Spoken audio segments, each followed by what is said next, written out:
On this episode of Locked On Lightning, we discuss tonight's game against the Boston Bruins, as well as some line combinations and roster moves, potential roster moves for the future.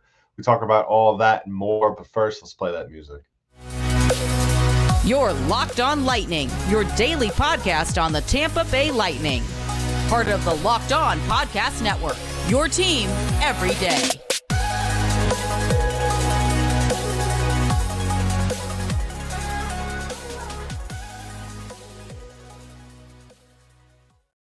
And welcome to another episode of Locked On Lightning, part of the Locked On Podcast Network. I'm your host, Adam Tanker. I want to thank all of you for making us your first listen of the day. And if you haven't already, go ahead and like and subscribe to our podcast. We are available on YouTube as well as everywhere audio form podcasts are distributed. So go ahead and subscribe. Hit that notification button so you are notified as soon as the newest episode drops. On this episode of Locked On Lightning, we're discussing tonight's game against the Boston Bruins. What can the Lightning do to go out there and give the Bruins their first regulation loss at home? And then later on, we talk about some roster moves potentially to be made in the future down the line, whether it be after this season or at the trade deadline. Because let's face it, last night as well as other games prior, the Lightning have definitely showed that they have lost a step or two versus certain teams. But tonight's game against the Bruins, let's start off there, because this is, as I stated on previous episodes as well as last night's episode. If you haven't already, go ahead and take a look at that or give a listen. I stated because of what the Lightning, how they're made up this year, how their roster is made up, and how the rest of the division is looking thus far right now. Every game, and this kind of, I feel like this is kind of like the case though, regardless, or has been the case regardless of whether the Lightning have been playing good or not in previous years. But I think that this year, especially with the way Tampa is playing thus far, and I'm not gonna sit here and act like the Lightning are on the verge or may miss the playoffs this year. No, that's not it. I still think that they're a good enough team to make the playoffs. I don't know right now, as of right now, of November 29th, if the Lightning are good enough to get that last playoff spot in the Atlantic Division.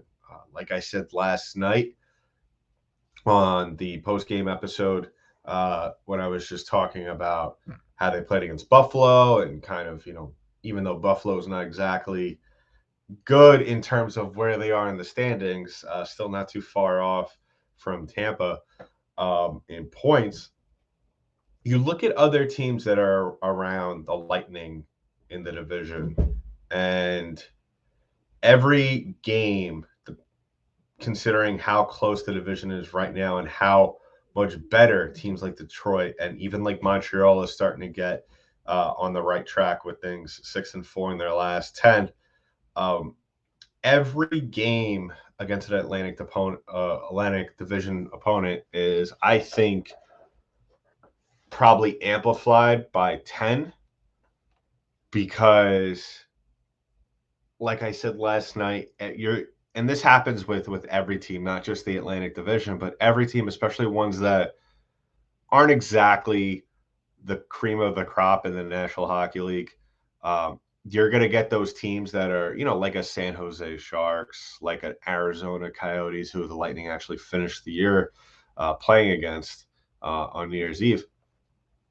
You're going to get these lower teams that are going to take it to you, are probably going to come at a lot more intensity than you would probably see out of some of the top tier teams like a Colorado Avalanche or a Boston Bruins or a New Jersey Devils.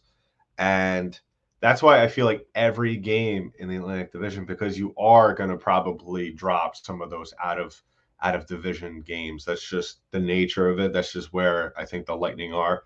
And that's why, especially with tonight's game and last night's game, these back-to-backs between Buffalo and Boston, that's why I believe that the Lightning, every game that they play against a division opponent is a must win, because you have to tally those points as early on as possible, because you're going to have injuries. You're going to have injuries to some of your top players. I'm not going to sit here and try and I don't want to jinx anybody, but injuries happen. And I'm just expecting, everybody's been making a big deal about Victor Hedman this far. He doesn't look right. He definitely does not look right.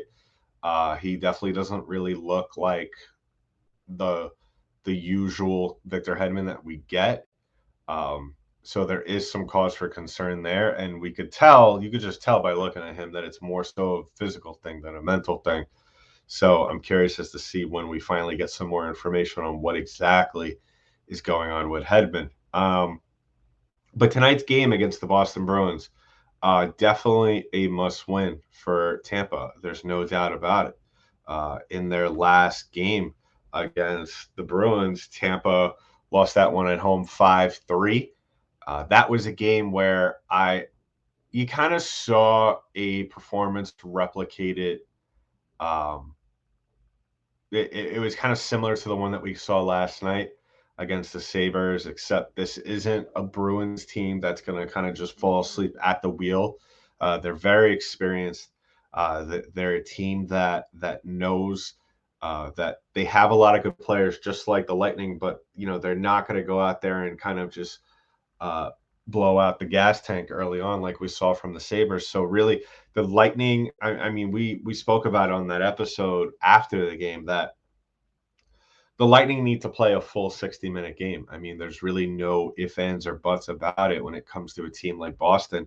I mean, they're not 8-2 in their last 10 for a reason. They're 18-3-0 for a reason. So on the season. So Tampa really needs to go out there, and we kind of need to see, and I know we're kind of just consistently talking about this, but this has just been the story of the Lightning all year long. And now we're approaching Christmas. And like I said, kind of Christmas, New Year's is kind of when you get an idea as to what kind of team you're getting by that point. And that's really who you're going to be for the rest of the season.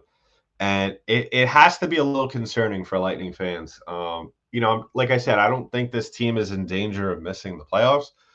They are going to have their spots during the regular season down the road when they're not going to be playing well. And that's why it's all that more important that they tally as many points now to give themselves somewhat of a cushion.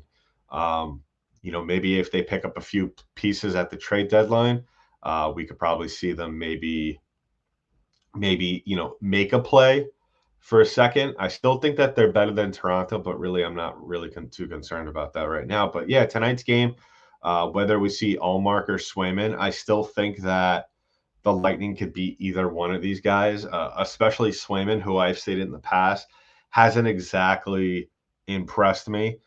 Most likely we're going to see Ullmark just because he's the starting goalie. He's having a phenomenal season. He's definitely in the Vezina Trophy discussion as of now.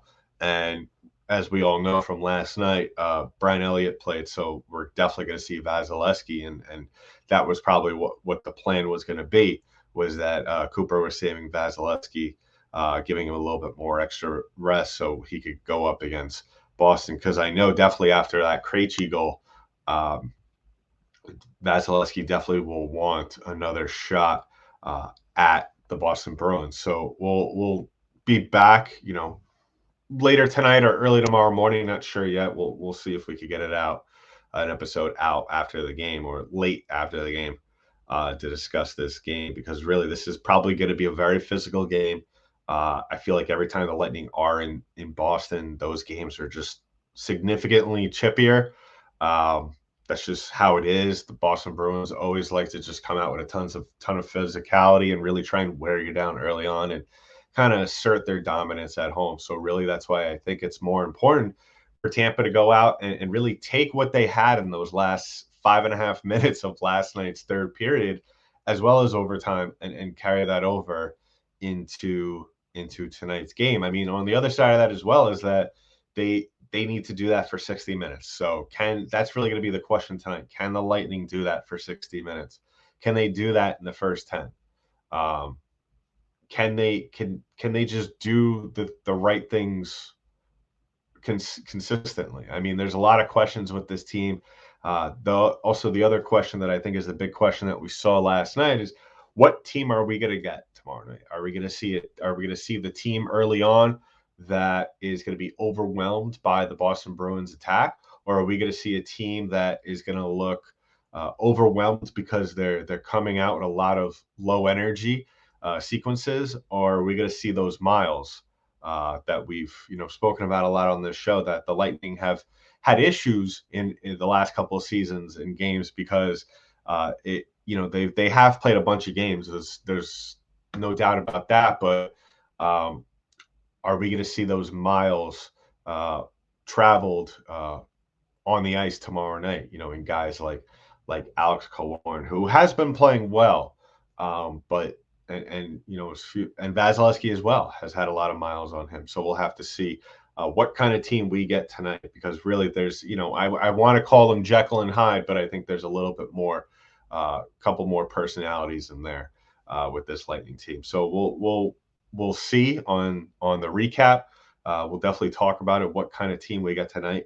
And in the next segment, we'll be discussing, what can the Lightning do to kind of somewhat get younger in the middle of the season, or are there any moves that can be made down the line or right now?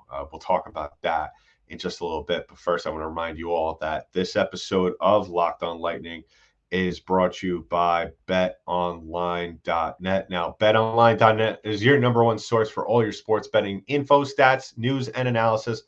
Get the latest odds and trends for every professional and amateur league out there, from football to basketball, soccer, and esports. They've got it all on BetOnline.net. Throw your money on today. If you haven't already, Team USA is playing Iran at 2 o'clock. I'm definitely putting down money on Team USA. It's definitely shut up or go home, pretty much. Put up or go home for the Team USA soccer team. So definitely want to see them stay there and continue on to the knockout stage. And the best thing about BetOnline is that they're always the fastest and easiest way to get your betting fix. So head to the website today or use your mobile device to learn more. BetOnline, where the game starts. And once again, I want to thank everybody each and every day for making us your first listen of the day. And if you haven't already, please go ahead and subscribe to the podcast. If you haven't, LO_Lightning on Twitter, as well as LockedOn_Lightning on Instagram. Give me a follow on Twitter at DankyDank, DenkyD8NK. I love hearing all from you throughout the game, post-game, pre-game, on a day off, wherever. I love that back and forth with all of you as we kind of continue to figure out this Lightning team, because that's really what we're doing right now. I feel like every game thus far this season, we've kind of seen a different personality from this Tampa Bay Lightning team. If you don't believe me, look at the schedule. Look at what this team has done. Well, not look at the schedule, but look at the results last night, and even not just the results, but if you've been watching this team closely, which I know all of you have, if you just see how they are throughout certain points of the games, it's very strange. I mean, you go from, and I know you're kind of comparing apples to oranges right now in this situation and the comparison I'm making, but you're going from Boston 5-3, kind of just get overwhelmed early on, just allow Boston to kind of just dictate the momentum of the game going forward. And then you have a couple of days off and you play the Blues, who started out really rough, were statistically one of the worst teams in the league, nonetheless still a tough team. And then you go into Buffalo, who kind of is in the same situation in the standings as the Blues are. Now, granted, different divisions. Take that as you will if you want to compare the strength of the Atlantic and the Central. You take those two divisions and you go into a game with Buffalo, and you basically get overwhelmed for a couple of periods. I mean, you get off to a good start. The Lightning did have some good sequences there last night, but really, other than that, it wasn't until, like I said, about 5.5 left in the game. And let's face it, Brian Elliott was what really kept the Lightning in this game. He did give up 5 goals, but those were a lot of those goals were just, except for maybe one, excuse me, were really just, tough, very good setups and goals that really weren't given up by Elliott. They were given up by the team, if you know what I mean. It seems as though if we look at and this continuing the whole Jekyll Hyde multiple personalities of the Tampa Bay Lightning, you have a very good, I mean, if you want to even backtrack even further to the beginning of November, you play a terrible game against the Ottawa Senators, in which, let's face it, you have no business winning. You lose in a shootout to Carolina, which, in my opinion, I mean, was a stereotypical Lightning performance. We have seen them do this many times, and last night was kind of the same thing where the Lightning almost wake up midway through the game and realize they're playing a hockey game, and they really turn it on. And that's really the thing that really kills this team, is that they really get their momentum going very late in the game. I mean, we see certain sequences and where they really turn it on. And I really think that this has a lot to do with what we're looking at with the roster. Right now, this roster isn't really together very well, other than the top. You're really not seeing a whole lot of players out there that are really going to be able to go out there and put up very good offensive numbers, or at least put out a good offensive performance for you on a nightly basis. I mean, we spoke about at the beginning of the year how top heavy this Lightning team was with lines 1 and 2, and Lightning fans have been very spoiled over the last 3 years with how deep this team has been. And a large part of the reason why the Lightning are kind of taking a step back with that is because obviously losing some of those players, namely from the third line, and kind of really not, and kind of making trades. And I might get killed for this by Lightning fans, and that's perfectly fine. And I'm sure there's a good number of Lightning fans that are thinking about this really deep down. And let's face it, I mean, the Brandon Hagel trade hasn't exactly worked out the way that we all wish it would have. Yes, he's significantly getting better this year. He has 7 goals, 10 assists. That's 17 points on the season. That's phenomenal. But the way it was kind of pitched to us, those who follow this team, when the trade was made, when the Lightning gave up 2 of their better prospects in exchange for Brandon Hagel, we were kind of given this idea, and maybe forgive me at least, because this is how I feel. The Lightning pitched this as, oh, he's going to have this great performance. He's going to carry over exactly what he's been doing in Chicago. And if you don't know what I'm talking about, prior to being traded to the Lightning, Hagel had 37 points, 21 goals, playing alongside Patrick Kane. And you kind of figured he was going to do that coming here, and I'm completely willing to look past those 22 games he played with the Lightning last season after the trade. Only 7 points, just really struggled to really figure it out. You're seeing somewhat of a resurgence. Almost tonight he'll equal as many games with the Lightning as he did last year. Up until this point, he'll be playing his 22nd game tonight against Boston. So he already has 10 more points than he did last year. But I feel like the way, and maybe, obviously comment below on YouTube or tweet to me or message me, whichever you wish to do. I kind of feel like we were pitched a certain different level of Brandon Hagel when that trade was made. That, yes, I mean, I'm not going to sit here and complain. I'm not going to say that was a terrible trade. But anytime you give up 2 top prospects, such as the Lightning did for a trade like this, I'm kind of figuring, when you look at those stats, when you're looking at the team stats, especially when you have this guy playing on the first line with Braden Point and Nikita Kucherov, when you're moving your captain and one of the top scorers on your team and Steven Stamkos on the second line, which I think really, in the long run, Stamkos prefers to play on the second line. But if you're moving Hagel onto the first line, don't you think that really his point total or his goal total should be a little higher than 7 at this point in the season? Or he should be a little bit more consistent? Because let's face it, there are certain moments, or certain games throughout the course of the season where Brandon Hagel, you kind of just, if it wasn't for Dave Randorf and his phenomenal broadcasting skills, I think there would be games where we wouldn't even know he was on the ice. Looking back at the Nashville game, no points, nothing. 22 minutes of ice time, nothing there. Against Boston, that 5-3 loss, he had a plus minus of -3. And then other than that, he's played very well. He's kind of had, he had a little bit of a quiet performance against Calgary. He had 1 point in that game on assist, but quite frankly, he's not here to have assists, to be an assist guy. He's here to score goals. And speaking of scoring goals, something that this next player I'm going to talk about real quick that has really failed to do thus far this season, and I really thought he was going to really take it up a step further, is Ross Colton.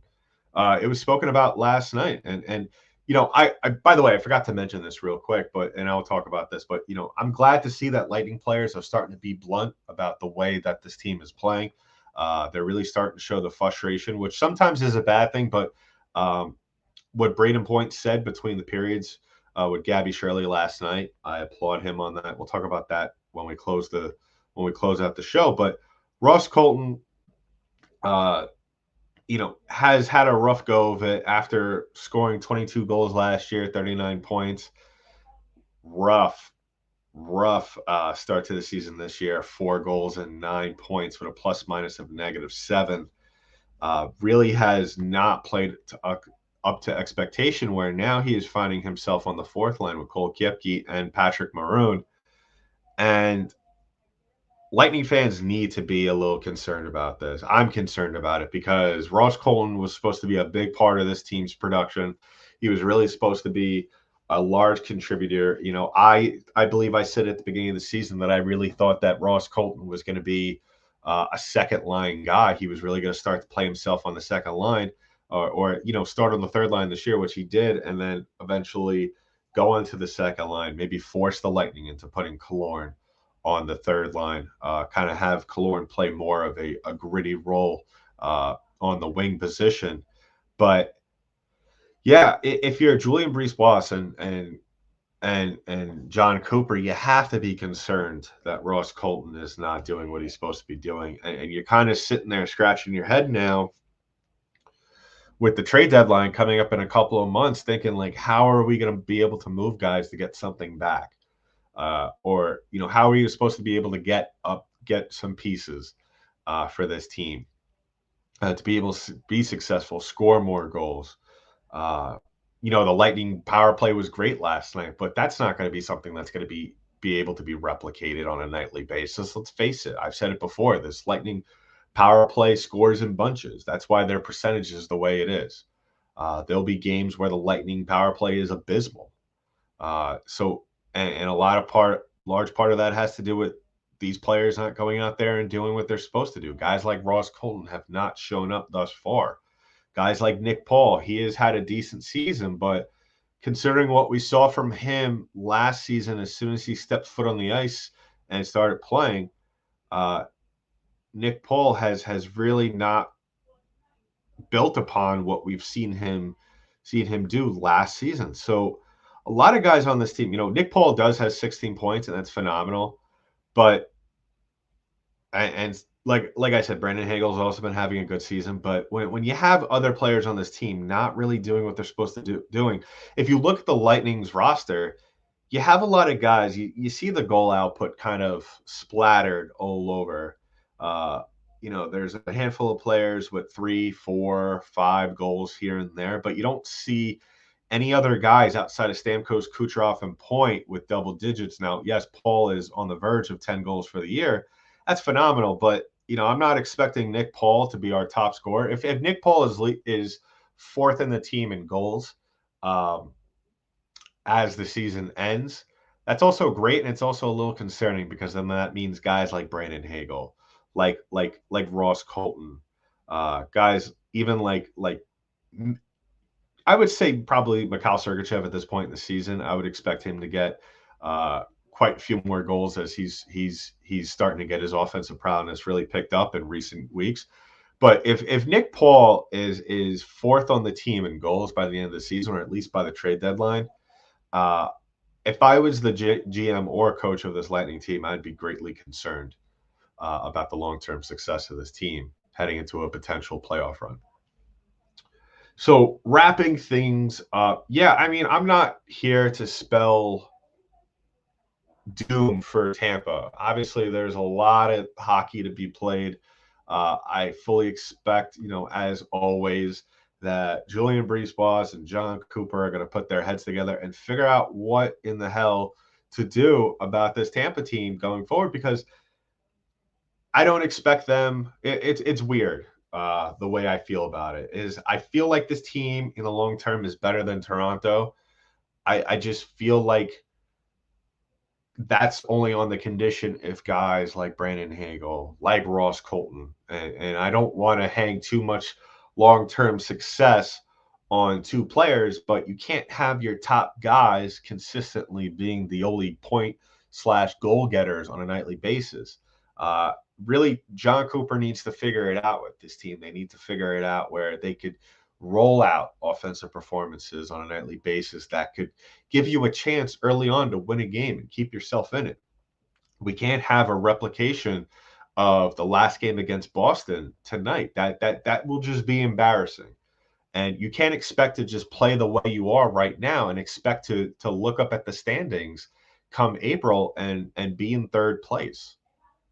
I would be almost shocked if this Lightning team can, if they continue to play the way they're playing, especially with the struggles that Andre Vasilevsky has had in net thus far. Like I said, he's not had a bad season, but when you compare what he has done this season to previous years, or what you at least expect out of him, um, this team needs to play better. They need to help him up, help him back, or get back at least to what he could be, a fraction of what he could be. I expect Detroit to get better. I expect Florida to get better. I would be shocked if Buffalo at some point something clicks for them in goal and they start to get a lot better. We start to see them climb through the ranks. Montreal, I don't know how to feel about them right now. I haven't seen a whole ton of the Canadians just yet. Um, but yeah, I mean, the Atlantic Division is as competitive as it's ever been in recent years, at least since the show has been on. It's not a four-horse race anymore. You got other teams rising through, and you know, next season or the season after, maybe even Ottawa will turn it around, and where really no one's going to be viewed as a weak team in this Atlantic Division. So, but as for this season, the Lightning need to figure something out. They either need to look within in Syracuse, which I'm still not entirely sure why they almost to a point refuse to play Alex Barre-Boulet. Um, I get it. Bogosian came back, and so that kind of puts Foot out of the rotation.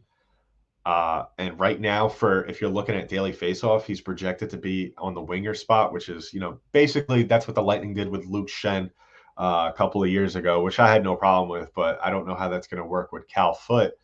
Um, but really, I think that they really need to look at Syracuse and say, what are you doing with all those guys up there in Syracuse? Are those just placeholders, or are these guys that you have plans for in the future? And if you're saying yes to the latter, then you got to play them. I mean, it's either you play them now, and if you plan on trading them, then play them, show their worth to other teams, and build up that value if you can, so you can make a trade that could bring in somebody to help this Lightning team offensively. Because listen, the stats look good, but in the long run, I'm sorry, Brandon Hagel doing what he's doing right now, Ross Colton doing what he's doing right now, Alex Killorn doing what he's doing right now, that's not going to get you to the next level, because that's what this Lightning team should always strive for. That's what Lightning fans should always strive for, is getting this team to the next level, progressing, getting better as the season goes on.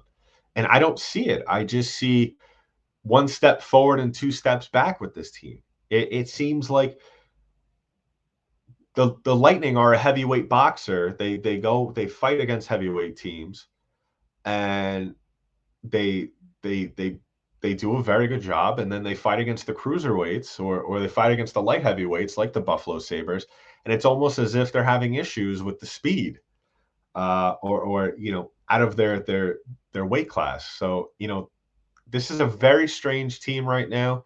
I feel like every game we're either very excited or very optimistic, and then when things go bad, we're kind of almost not surprised. So hopefully the Lightning could pull out a good performance tonight against a good team in the Boston Bruins. Hopefully they could give them their first regulation loss at home, and hopefully we could see them continue to carry this performance over into December, because December, I was talking at the beginning of November how November was going to be a tough month. Well, December is not going to look any better. You got a lot of good teams coming up right on the horizon. You got Philly and Toronto later this week, and then Detroit and Florida next. So really a lot of good teams that are really coming your way. So the Lightning need to buckle down, pull up their socks, and get to work. So, but in the meantime, that's been it for this episode of Locked On Lightning, part of the Locked On Podcast Network. I'm your host, Adam Danger. I'll talk to you in the next one.